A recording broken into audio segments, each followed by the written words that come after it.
Commission Christian Radio presents The Seventh Son, the story of King David of Israel, written for radio in 13 episodes by Colm Flanagan. Episode 4 is entitled Ahimelech.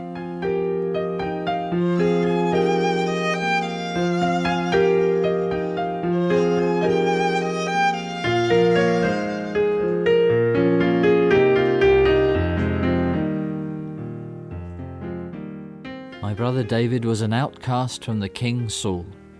What was he to do?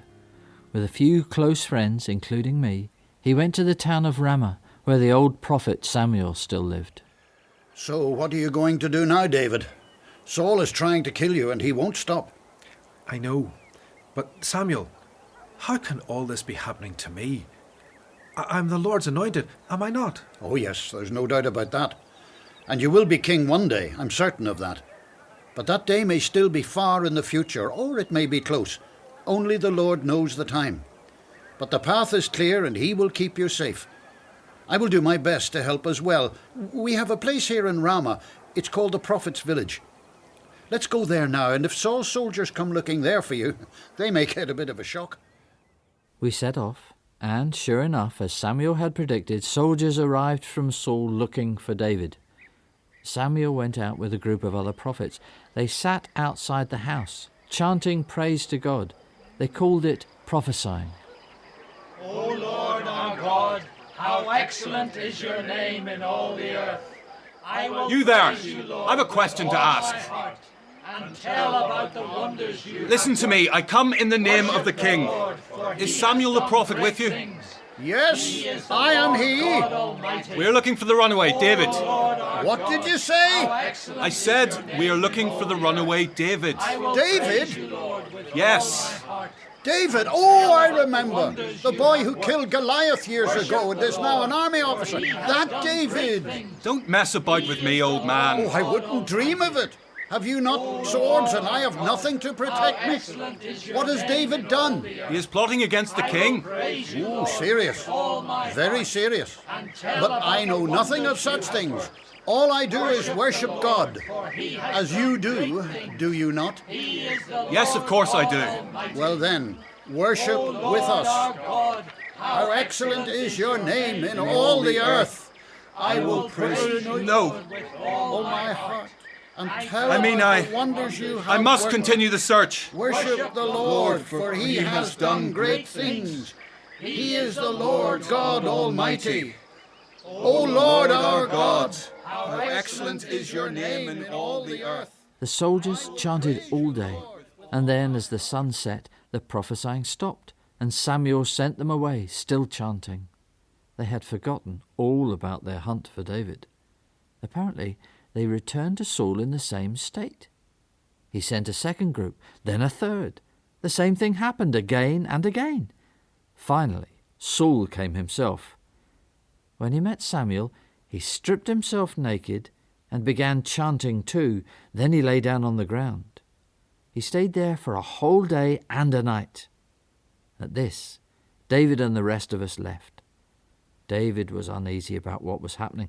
I think he felt that perhaps this experience would kill Saul, and he didn't really want that. At our camp in the wilderness country, he spoke to me one night. Look, brother, I want you to do something important for me. I can't go back to Saul's palace, but he has nothing against you.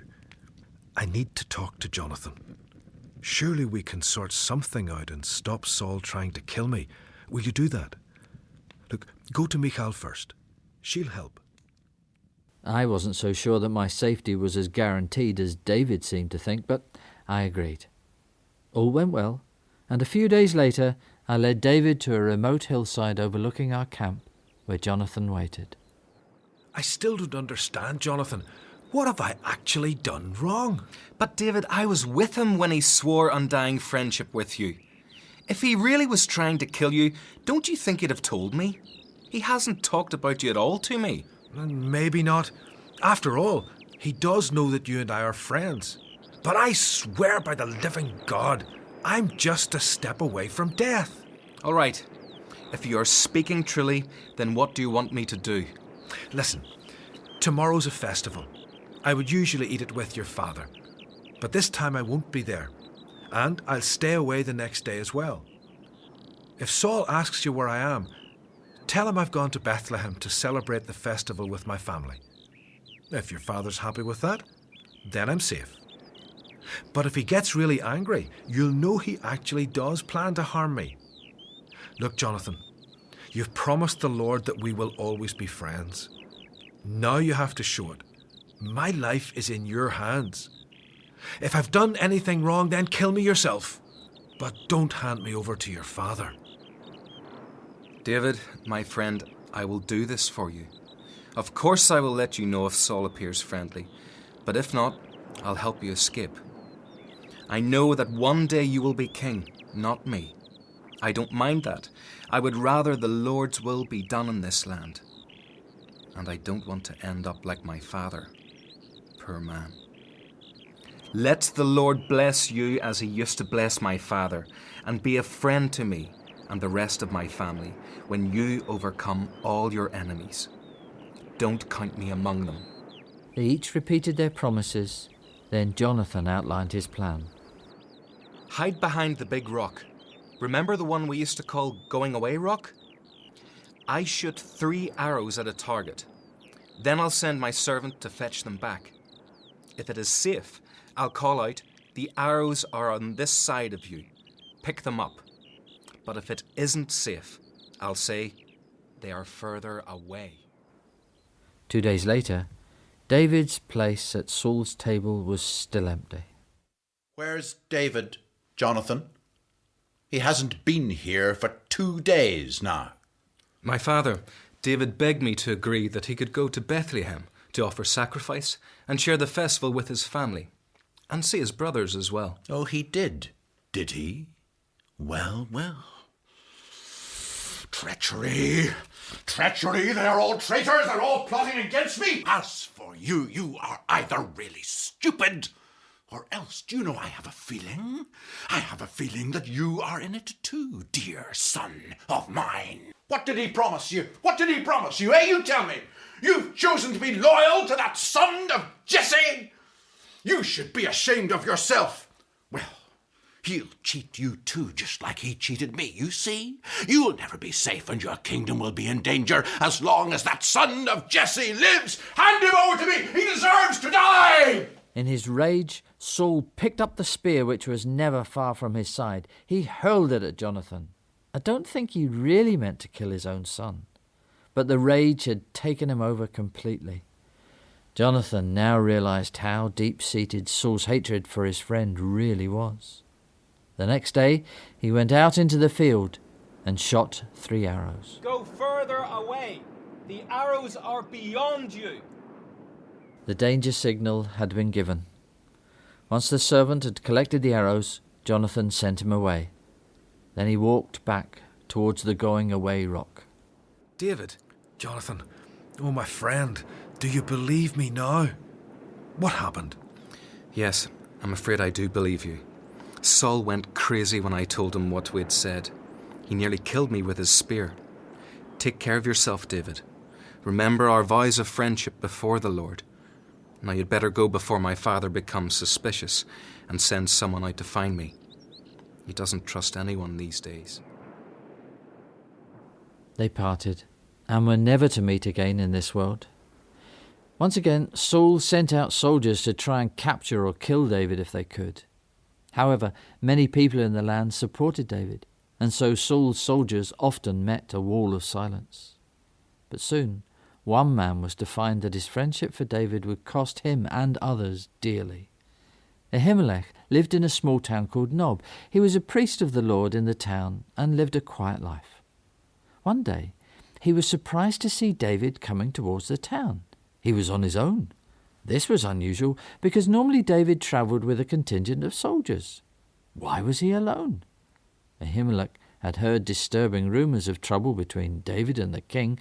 Nevertheless, he trusted David. As a priest, he knew that David was the Lord's anointed.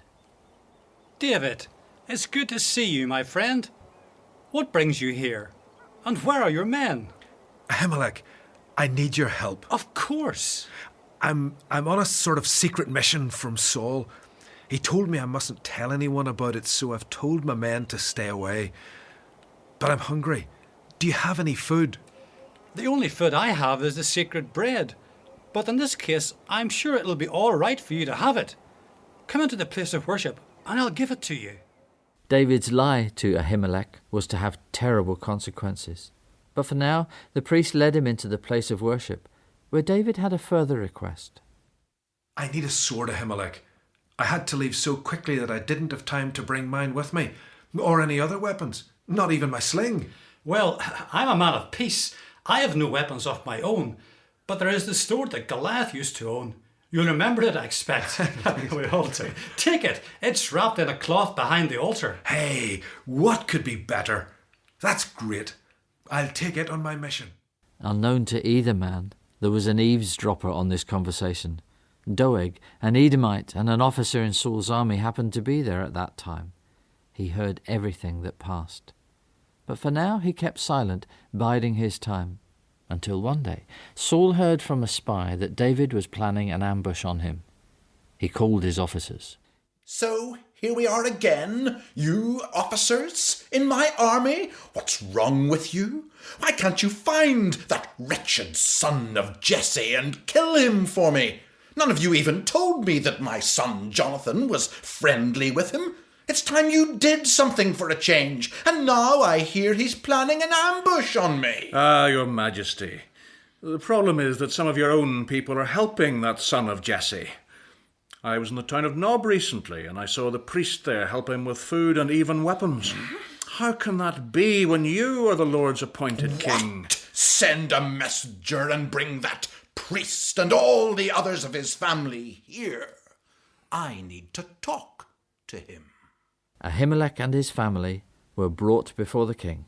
So, Ahimelech, you know why I have brought you and all your family here? Your Majesty, I do not. Well, I have been thinking.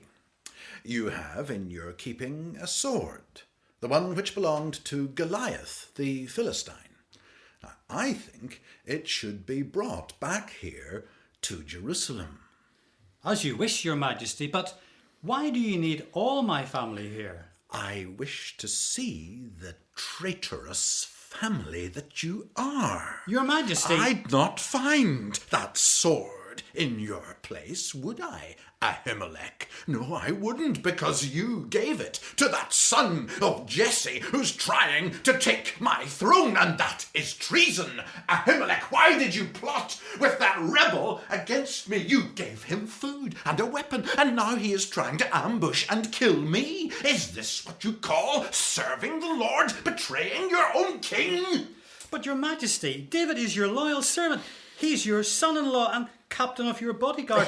I have often talked to the Lord for David before. I don't know why you're so angry now. Neither I nor my family would ever commit treason against you. So you say, you lying priest, you and your family are going to die. Guards! Guards! Kill these traitors! What's wrong? You're scared of them? Are you men? Or mice? I'll carry out your order, Your Majesty. Take that, you scum! And Doeg and his men killed Ahimelech, as well as many other members of this devout family. Only one of Ahimelech's sons, Abiathar, escaped, and he found his way to David's camp. Naturally, we made him welcome. But I wonder if he ever knew that the reason his father was killed was really because David, acting on his own, put his father in an impossible position, indeed, even lied to him. And David himself was to be put to the test again in the days that followed. In episode 4 of The Seventh Son, the narrator and seventh son was played by John Lander, and other parts were played by members of the Commission Radio drama team.